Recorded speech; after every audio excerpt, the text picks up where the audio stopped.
lu kan bersinggungan juga dengan politik, sempat jadi jubir Anies. Gue nggak ngomong soal Pak Aniesnya ya, tapi maksud gue ketika lu bersinggungan dengan politik, lu kapok atau lu pengen jauh lebih dalam justru? Oh, kapok sih enggak. Ketika gue terjun ke politik, motivasi gue jelas. Satu, nyari premis stand up comedy.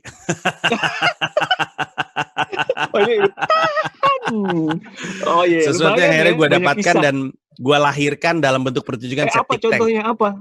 Septic Tank, gue ada satu pertunjukan namanya Septic Tank. Cuman satu kali, satu kota, nggak ada tour, nggak ada digital download, nggak ada YouTube-nya. Cuman satu kali gue bikin di Jogja waktu itu. Itu adalah Septic Tank itu tempat pembuangan, Ji. Iya, itu analogi gue sama politik. Gue selalu bilang, nyemplung ke politik itu kayak nyemplung ke Septic Tank. Mau nggak mau, pasti senggol-senggolan sama toksai.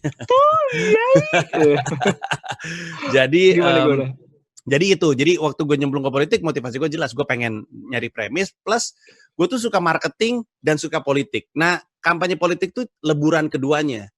Dan gue dapat banyak ilmu dari sisi marketing dan dari sisi politik.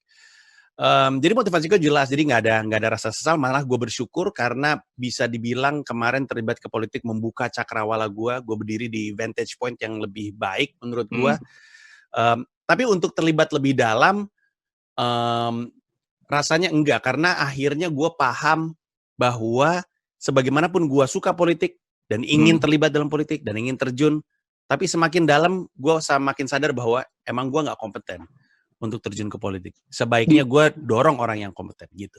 Tapi kan banyak orang-orang politik yang pandai bicara, dan ketika orang politik itu pandai bicara, dia menjual sebuah harapan dan pada akhirnya mereka dipilih. Itu bukannya sebuah keunggulan, Ji. Lu kan punya investasi masa yang banyak dengan konser dunia di banyak tempat. Lu punya modal sebetulnya buat ya mendulang suara lah dikit-dikit.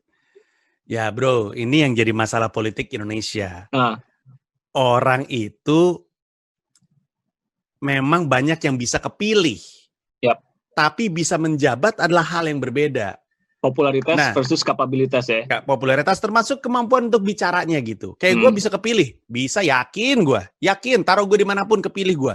Tapi apakah gue bisa menjabat? Itu tanda tanya besar. Wah. Itu tanda tanya. Nah, kalau gue terjun ke politik, gue mengulangi kesalahan yang sekarang terjadi yang mengakibatkan keputusan-keputusan politik kita berantakan. Selama ini politik dihuni sama orang yang bisa kepilih tapi nggak bisa menjabat. Kayak gue.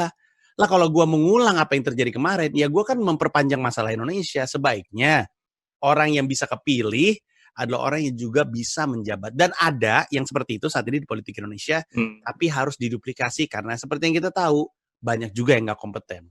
Tapi kan lu setuju nggak kalau untuk mengubah sebuah sistem, mengubah sebuah tema besarnya bangsa, lu mesti masuk ke sistem. Kalau enggak lu bisa jadi cuma dianggap noise aja, cuma ya lu kan ayolah, masuklah supaya lu bisa ikutan gabung mengubah semua ini gitu. Setuju nggak? Ya itu pertama gue setuju bahwa kalau lu pengen mengubah lebih besar dampaknya memang terjun ke politik. Bukannya nggak terjun nggak bisa juga.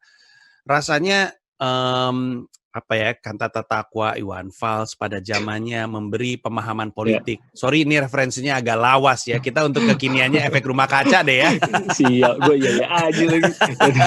Nggak, tapi atau bahkan komika seperti Sammy Not a Slim Boy atau mungkin Adriano Colby itu membantu ngasih pemahaman politik kepada masyarakat dan itu penting.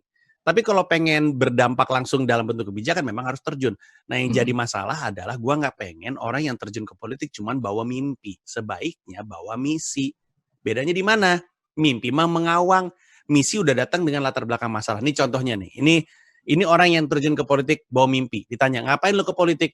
Saya ingin mengubah Indonesia jadi lebih baik. Nah orang-orang kayak gini nih, nggak ngerti apa yang mesti dilakuin. Gue pernah ngobrol sama caleg ketika gue tanya, kenapa lo pengen terjun ke politik?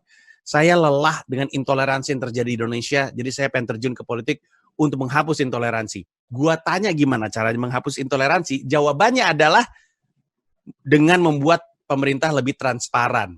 Bingung dong saya. Dalam Saya hati lu gali-gali lebih dalam dalam. hati lu bilang apa dalam hati? Salah.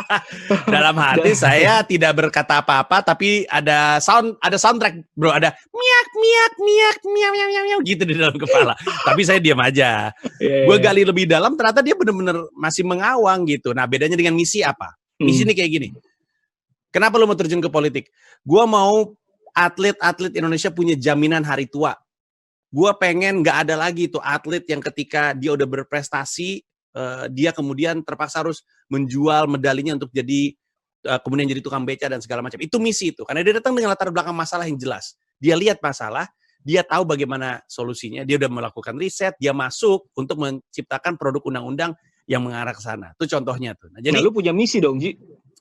Punya misi, tapi sekali lagi untuk bisa ke politik itu dibutuhkan sejumlah otot. Gue tuh selalu ngerasa ada 3 jenis orang yang bisa masuk ke politik. Satu, punya latar belakang pendidikan yang terkait. Misalnya lu kuliah hukum, masuk anggota DPR, masuk akal. Atau lu misalnya kuliahnya hubungan internasional, terus lu masuk ke HI misalnya, atau Kementerian Luar Negeri, masuk akal. Jadi latar belakang pendidikan. Yang kedua, punya kekhususan dalam kemampuan. Misalnya dia udah lama mengadvokasi warga yang tergusur, bisa tuh.